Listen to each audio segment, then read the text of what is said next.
everybody. Welcome to Aggressive Progressives. I'm here with Steve-O and Steph Zamorano, the miserable liberal.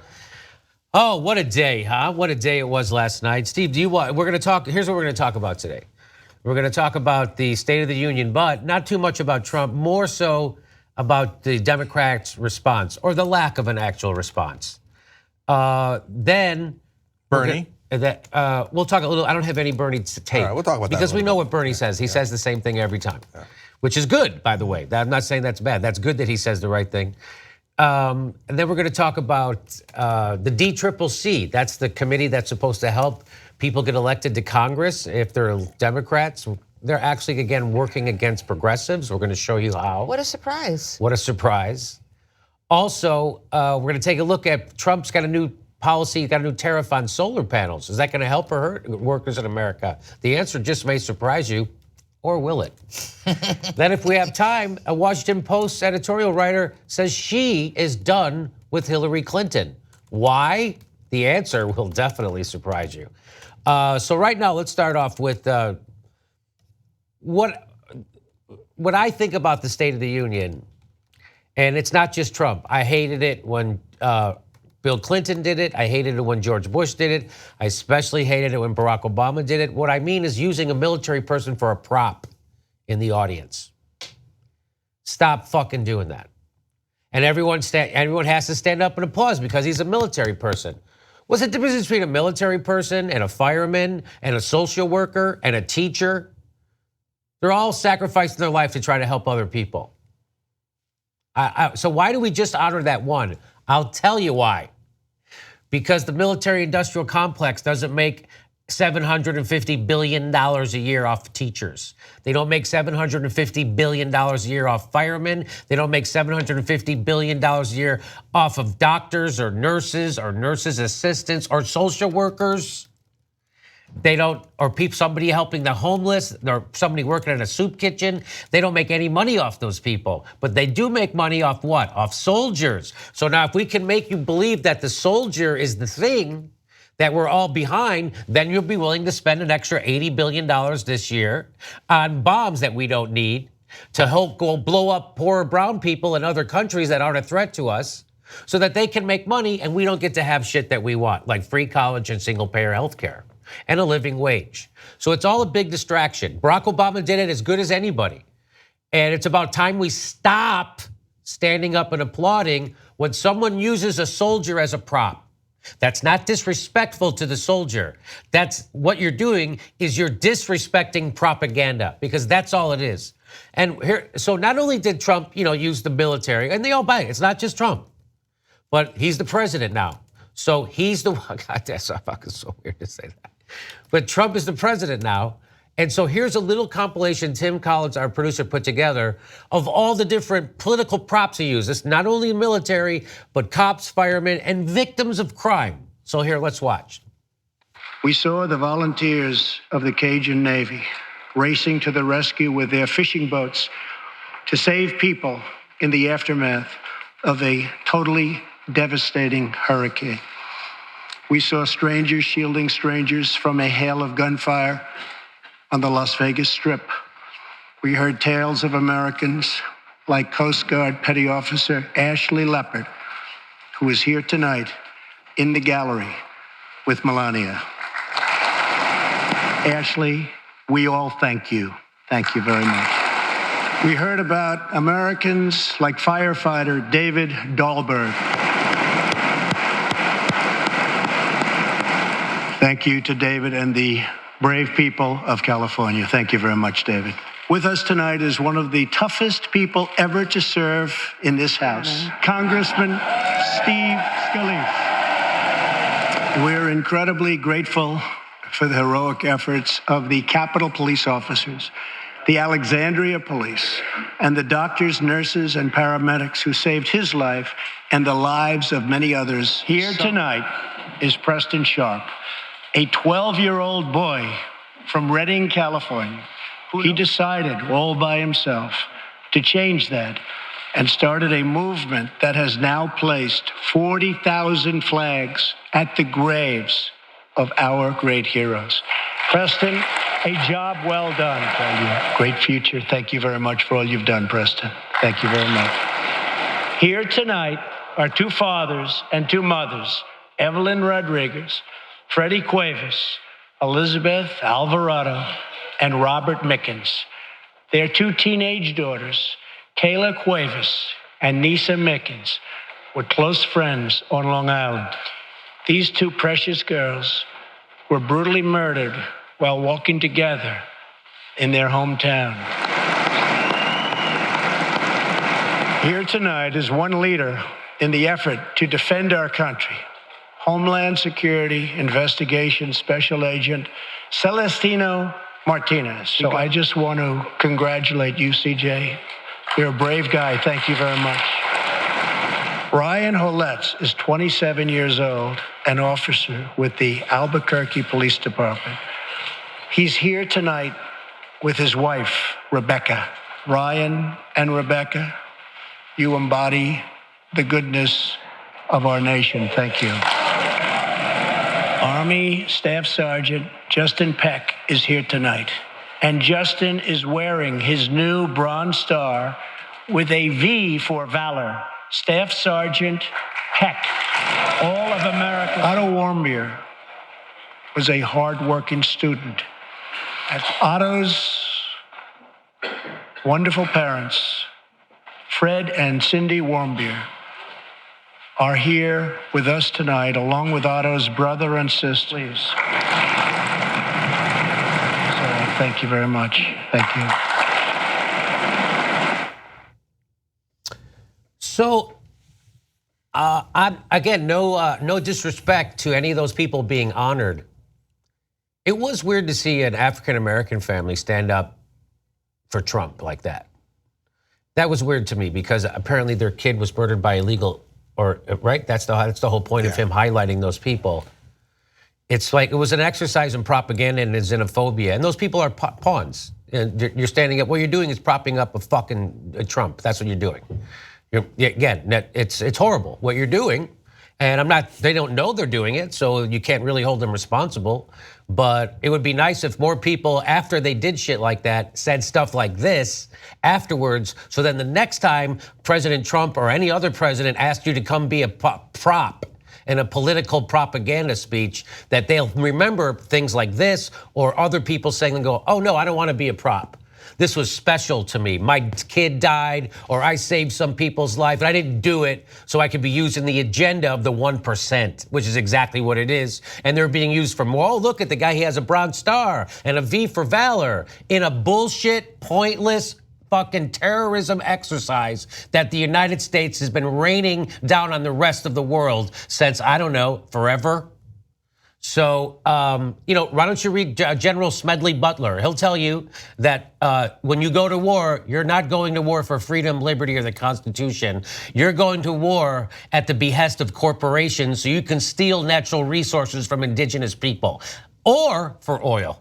It's usually the same thing. Yeah, so I have a real problem with all of this because this is supposed to be the State of the Union. Yeah. Right? So tell us what is going on with the state of our union. Yeah. And it would be so refreshing if any president ever said, well, here are things that are not going well, and this is what we need to work on. It's like a big pep rally. It's a cheerleading session, and I get there's some of that. It's you want to have some pomp and circumstance, you want to give some people some optimism. I get that part. But now we've gone way over the edge where that's all it is. And there's no real information available to viewers as to what's really happening there. And bringing up victims of random crimes as some sort of, they're total props, but you're right, it's a prop for the furtherance of some agenda. In this instance, his immigration agenda. Right. So you can do that with anything. There's horrible crimes that happen all the time. So recently in California, there was that weird family that chained their kids up for years and years. I don't know, should we bring one of those kids up and say, look what white people do, that white people are crazy, right? You could have any kind of weird agenda. That's got nothing to do with national policy and the state of our union. So I find it very discouraging that our politicians are so overtly craven and just so full of crap, and we just applaud along like a bunch of idiots. And throughout the entire speech, the number of applause, and it's not just Trump, it's also when Joe Kennedy was speaking. Yes. Like all these purposeful, intentful pauses. Right, choreographed. Yeah, it's all it's sick. Yeah. And again, maybe we'll get to it later, but it was so refreshing to see Bernie just talking about things, talking about our problems as well as some of our achievements. And that, at the Young Turks, and I imagine at any company, we have conversations at the end of the year where we discuss, what went right, what went wrong. It's not a cheerleading session, We're not supposed to pretend nothing went wrong. We're supposed to address issues and figure out solutions, and that's what State of the Union should be. I mean, we should identify all the things that are not going well. How many people were without health care last year? How many are without health care this year? Did the number go up or did it go down? Well, why? And what can we do? So all these things, it's a big show, and it's disappointing. I was completely depressed after watching it. I don't know how you felt, but I was overwhelmed by the amount of, okay, so, Steve, you said that it was gonna be a State of the Union where it brings people together, and I think he really tried initially, like, I'm gonna bring people together with this speech, and then it was like done in a minute. It was over, and I felt like, where they're highlighting all of these military personnel, it becomes like it's this cheerleading moment for war. So it became all of this warmongering. And if we really want to honor our troops, why aren't we showing their caskets when they return and they're draped with American flags? If that's how we want to really highlight their service to our country. So I thought that was really disturbing. And to top it off, we're going to continue Guantanamo? Are you at all depressed? I'm depressed. After that speech, I'm completely depressed by it. And the only thing that for me, at the end of the day, that while I was watching it, I didn't have to see I think we were using C-SPAN or one of the things to watch the speech. I didn't have to see Pence's head or Ryan's head throughout the whole thing. Yeah, that was the only thing that I could, would say that was a positive. A couple more things. The use of military personnel as props I find to be especially revolting because of our failure to properly care for them when they come back. So the number of homeless vets, and the lack of mental health care, the lack of just regular physical health care for vets, lack of job opportunities, training. I find it to be shocking and disgusting. And when you ask someone to go kill people on behalf of your country and to die for your country, if they come back, we should take care of them for the rest of their lives. I find it shocking that we allow so many vets to just have horrible experience abroad, and when they come home, we just let them fend for themselves. They're disposable. And then we just cherry pick every, one here and one there, and we prop them up with some badges and decorations and say, "You're a hero. We worship you." We all applaud, and then we move on with our lives. I find it just so hideous that we do that. And then with respect to Paul Ryan and Mike Pence, their faces were just disgusting. Yes. I mean, such ass kissers, like sycophants. I mean, can you imagine? Like Jimmy, imagine you're doing the show and the whole time you're speaking, I'm just looking at you with this look on my face. I mean, like maybe Jimmy, you should start doing your show like ridiculous. That. Just two people sitting behind you. I think I'm going to have some people sitting behind me from now on, just kind of smiling. I think I'm going to have Ron Placone. Ron Placone over here. And then who else? Who should we get up? Michael Schur. We'll get Michael Schur over here. Yeah, it's very important to have two white guys behind you. He likes ceremony. He's into ceremony, and he wants to pretend. Michael Schur will be happy to play the part. It's like you're the Speaker of the House. And he'd be like, okay, you know what to do. Of course he knows what to do. Right? It was like, remember when Johnny Pye did that impression of Chris Christie? Yeah. Stand behind. That was funny. Yeah, so go ahead, let's talk a little bit more. I'm gonna get something here for this thing. Okay, well, when we talk about all those people that are props, I did think, you know what? I really think it's interesting that while they were honoring that couple that she was breastfeeding, and all of America was like, oh my God, look away. look away. This is too uncomfortable that we actually have a mother who has an infant beside her. Yeah, that's why she was draped with something at the time. Yeah, a little blanket. I missed that part, but the whole like I was afraid trotting out one victim after another of some sort of terrible tragedy in their lives and then just milking it. Oh, God.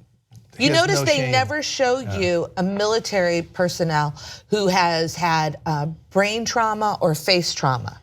They never want to show you somebody who has a definite scar from war. They want to show you somebody who's still able to wear the uniform. Yeah. They don't show you somebody who's an invalid. They don't show you somebody who's paralyzed from the non-functioning. neck down or got his face burned off, or right now he has to have a special house built to him because he can't go up steps. Right. And what is this all in aid of? Fucking nothing. These wars are for something. There's for oil and empire, but they're not for freedom or liberty or helping people or are fighting a despot or a tyrant. We're fighting for despots and tyrants. We're fighting for the oppressive government of Saudi Arabia. We're fighting for the oppressive government of Israel. We're fighting that's who we're fighting. And we're fighting for Exxon. We're fighting for Shell Oil. We're not fighting for anybody else. So it's a tragedy to see these soldiers who are who do have valor, who do have courage. And I went to Afghanistan. I met these guys. These guys are great guys, right? These are just people looking to do their job. They have a job, they want to do their job because they have personal integrity and they don't know about the geopolitical stuff that's going on. They don't know even why they're there. And they have to be there for one another. Yes. Because if you don't do your job, the guy next to you might die. That's why they fight. That's why they fight. They fight for one another who are there, not for our ridiculous geopolitical agenda. And don't you find it funny, let me interrupt you, don't you find it funny that no one ever says what we're saying about this? Never. At no point, on anybody, not even, now I'm not saying Jake Tapper has to say it or Chris Matthews, but they don't have anybody on the panel to say what I'm saying. Nobody even ever fucking brings it up. Chris Hayes one time a couple years ago said, maybe we need to stop calling every soldier a hero. He said something like that. Do you remember? Didn't he apologize for immediately? He immediately apologized. He immediately apologized. Dudes, I make $30,000 a day, and if that jeopardizes that, I apologize. I don't want to have a real discussion about the most important thing going on in our country, which is the endless state of perpetual war that we've been in since 2001. And you know what? They have plenty of money for war, and they don't have any money for our returning veterans. They don't have any money. And I really do think they should get housing for the rest of their lives, and their children should be able to have college for free. I think we should take care of them and their family forever after they've served. Yeah, my wife's uncle, who passed away recently, he fought in the Korean War and he fought in the Vietnam War. And it's called the American War, right? Yeah. In Vietnam, they call it the American War. Yeah. And he gave his life to the military and he served for many, many years, and towards the end of his life, he had all kinds of healthcare issues, and they kept cutting his benefits. Kept cutting it, and he had to drive him around, and he couldn't drive himself. It was really sad to see, and he's a great man, and to see the way the country kind of used him and just left him to just die in such a sad way at the end was just. And that's why the people who I really hold the most disdain for is recruiters who go to high schools and colleges to recruit kids. Those people are scummy, and they lie to kids, and they're full of shit. And they've been filled with shit by the people who recruited them, and they found out it's bullshit, and yet they go around and they fucking do it right back to other people.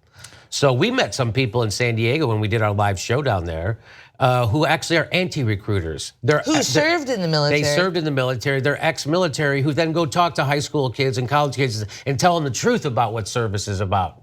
And now you make your decision. Here's what it's really about. It's not that bullshit that guy from the military just told you. I'll tell you the truth because I've been there. So Jimmy, we've been in Afghanistan for 17 years. 18 years now. We're going on 18. Going on 18. Yeah. So a kid who's graduating high school has been in war their entire life, and they're not even aware of it. Yeah.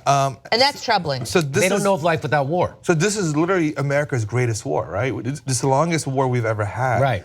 And we act like we're not even in a war. We don't care. Nobody. The average person has no clue how long we've been there, who we're fighting, what we're fighting for, what our objectives are. what did we win? I mean, what was the upside of being there for the last 17 years? I mean, can anyone articulate that? Nothing. Anyone at all? A lot of money for the military-industrial complex. And that's it. And then we want to have a base there. That's why we're there. So we can swing over to Pakistan. Go remember, ahead. we used to mock the Soviets. We used to mock, there. yeah. Like these idiots. How long are they going to be in Afghanistan? Were they there can't for hold 4 it. years? They were there 10 for years. 10 years. So 10 we're years. almost doubling up the time that they And were there. and it Way to go, bankrupted America. them. Yeah. Yeah. Well, can I give you a fact? Because a lot of people are weighing in how Donald Trump didn't talk about the opioid problem in America. He did mention it. He did mention it. How about this? More Americans died of drug overdoses in 2016 than died in the entirety of the Vietnam War. Yeah. I think That's pretty chilling. we're losing about 100 people a day, like 91 or 92 people a day. So in a book, Fahrenheit 451, I mentioned it before, that there's a war happening in the background of Fahrenheit 451. There are the bomber jets that are flying over. At the same time, there's an increasing rate of suicides by drug overdoses in the book. As if depression and hopelessness isn't somehow become like an unconscious thing in our culture. So why are people dying so much and becoming addicted to drugs? What kind of jobs program is anybody talking about? What kind of restructuring of our infrastructure is anybody talking about? So I feel like our system is failing, and this addiction is a reflection of that failure. I think Joe Kennedy addressed all of those issues. So let's get to that. So what I really wanted to talk about in this first segment was Joe Kennedy. The segment's over now. We didn't get to it. How did that happen? So I'm going to push it to the next segment, but here's a little teaser of how, now a lot of people liked what Joe Kennedy had to say last night. Some of my close friends said nice things about Joe Kennedy's performance. Here's how I feel. It was best, my friend Quentin Jackson, who I follow, if you go to my computer, he says, was the Democrat rebuttal a joke? Or first they put a trust fund, rich, white, privileged Kennedy in front of a car, then they smeared chapstick all over his face and put him in front of a camera where he cried and drooled through some weak talking points. So we're going to talk about that when we come back. You know how this works. We're going to show you some of Joe's speech and we're going to talk about it. So you know how I feel about it. So if you want to see the rest of the show, please become a member. Go to tytnetwork.com/join and you can become a member. You can see all the aggressive progressives and all the great premium content they have for you there. Also, if you're already a member, go to tytnetwork.com/members live and you can watch the rest of this show as it happens in real time. We'll be right back in 1 minute.